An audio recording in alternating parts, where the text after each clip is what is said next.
Hello friends, welcome to Defence Matrix. तो एक photo x या फिर ट्विटर पर शेयर करी गई है जिसके बारे में हम आज बात करने वाले हैं। ये काफ़ी इंटरेस्टिंग फ़ोटो है। रफ़ाल के अर्ली प्रोटोटाइप्स की है, रफ़ाल ए की है, जिसको इस्तेमाल किया जा रहा है स्नेकमा की M88 इंजन टेस्ट बेड के रूप में।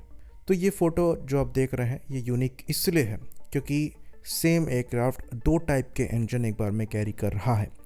एक इंजन साइज़ में थोड़ा बड़ा दिख रहा है, जहाँ पर नोज़ल भी थोड़ा आगे की साइड पे निकला हुआ है। ये GE F404 इंजन है, सेम इंजन जो कि 13 में और 13 मार्क 1 में इस्तेमाल हो रहा है। वहीं पर दूसरा इंजन स्नेकमा M88-2 है, सेम इंजन जो आज रफ़ाल में यूज़ होता है। और ये दोनों इंजन इस प्लेटफॉर्म में लगे हुए हैं, वो भी एक साथ। और ये एक काफ़ी इम्पॉर्टेंट क्वेश्चन का आंसर देता है, जहाँ पर हमने बताया था कि कैसे F404 इंजन अगर लगा हुआ है तो उसकी जगह पर M88 इंजन भी लगाया जा सकता है स्नेकमा का। और साफरान को ये एक्सपीरियंस है। तो आजकल के जो एयरक्राफ्ट हैं ये फ्लाई बाय वायर को इस्तेमाल करते हैं। इवन 13 में भी डिजिटल फ्लाई बाय वायर लगा हुआ है, जिसकी वजह से डिज़ाइन में मेजर चेंजेस के बजाय आपको सॉफ्टवेयर में चेंजेस करने पड़ते हैं, जो कि पहले से काफ़ी ज़्यादा आसान है। क्योंकि यहाँ पर F404 इंजन और M88 इंजन में डायमेंशन का और वजन दोनों का फ़र्क है, जिसकी वजह से एयरक्राफ्ट की सेंटर ऑफ ग्रेविटी जो है अफेक्ट होगी अगर आप लाइटर इंजन लगाएंगे।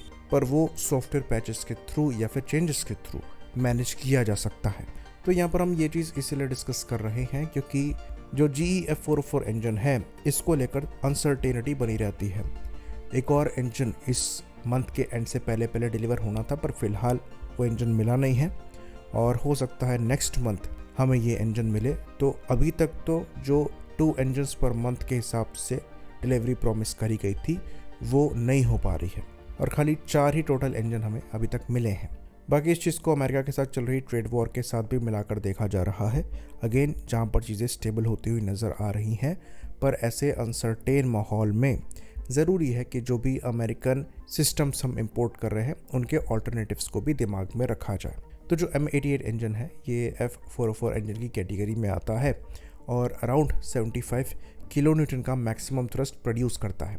लेकिन यहाँ पर ख़ास बात यह है कि F404 के कंपैरिजन में वज़न बहुत कम है, ये 900 किलोग्राम से भी हल्का इंजन है। वहीं पर जो F404 है उसका वज़न 1000 किलो से भी भारी है, अराउंड 1100 किलोग्राम के आसपास का है, जो I-20 वर्जन हम इस्तेमाल करते हैं। तो थ्रस्ट टू वेट रेशियो आपका M88 का ज़्यादा बेटर है। अगेन थ्रस्ट नंबर जो है ये बढ़ाए जा सकते हैं और जो नया T-Rex इंजन आएगा ये अप्रॉक्सीमेटली आपको 90 किलो न्यूटन का थ्रस्ट देगा, जिसमें बहुत ज़्यादा चेंजेस नहीं होने वाले इस इंजन के डायमेंशन में और वज़न में। और जो थ्रस्ट टू वेट रेशियो है ये आपका 11 को क्रॉस करेगा, जो कि इसको 5th जनरेशन इंजन की कैटेगरी में डालेगा। तो अगर इस इंजन का हम इस्तेमाल करते हैं तो तेजस का जो थ्रस्ट टू वेट रेशियो है ये फर्दर इम्प्रूव हो सकता है और जो ट्रांसोनिक परफॉर्मेंस में थोड़े बहुत इश्यूज आते हैं वो काफ़ी हद तक आयरन आउट हो सकते हैं। तो एक लाइट फाइटर के हिसाब से ये एक ज़्यादा सुटेबल इंजन होगा। हाँ, ये बात भी है कि एक एक्सपेंसिव अपग्रेड और परचेज दोनों होगी, पर इसे एज एन ऑप्शन डेफिनेटली हमें एक्सप्लोर करना चाहिए। और अगर साफरान की साइड से इसे अपफ्रंट ऑफर किया जा रहा है तो इस डायरेक्शन में आगे बढ़ते हुए देख सकते हैं कि एयरक्राफ्ट की परफॉर्मेंस में कितना इम्प्रूवमेंट आ रहा है और इस इंजन को लेकर हम क्या अचीव कर सकते हैं। तो ये चीज़ हम जानते हैं कि 13 मार्क 1 के एडिशनल ऑर्डर दिए गए हैं, जिसके अंतर्गत 97 एयरक्राफ्ट लिए जाने हैं, जिनकी डिलीवरीज मोस्ट लाइकली 2028 के बाद से स्टार्ट होगी। और उसी टाइम पीरियड के अराउंड आपका रफ़ाल F5 वर्जन भी आएगा, जिसमें M88 T-Rex इंजन लगे होंगे। तो ये इंजन उस टाइम फ्रेम में अवेलेबल होंगे और कुछ इंजन खरीद कर 13 के साथ भी टेस्ट किए जा सकते हैं। बाकी एयरफोर्स भी मूड में लग रही है कि वो एडिशनल रफ़ाल को परचेज करना चाहती है नेवी के बाद, जिसके बाद ये मानकर भी चला जा रहा है कि हो सकता है M88 इंजन को भी इंडिया में असेंबल किया जाए, क्योंकि MRO तो इंडिया में खुल ही रहा है। तो इस इंजन का इकोसिस्टम भी हमारी कंट्री में होगा और इस लिहाज से भी अगर इस इंजन के साथ हम आगे बढ़ते हैं तो एक कॉमनैलिटी रफ़ाल के साथ भी आ जाएगी, जो कि अच्छी बात है। बाकी साफरान के साथ मिलकर हम आमका का इंजन बना ही रहे हैं, तो ये बुरा आइडिया बिल्कुल नहीं है। पर अनफॉर्चुनेटली हमने 97 13 मार्क 1 की डील साइन कर ली और उसमें इस इंजन को कंसीडर भी नहीं किया गया है।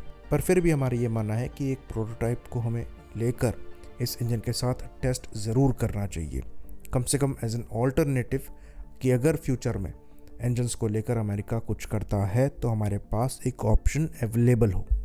आई होप इन्फॉर्मेशन यहाँ पर क्लियर रही हो। इसी बात पर इस वीडियो को हम ख़त्म करेंगे। लाइक करिए, सब्सक्राइब करिए। जय हिंद।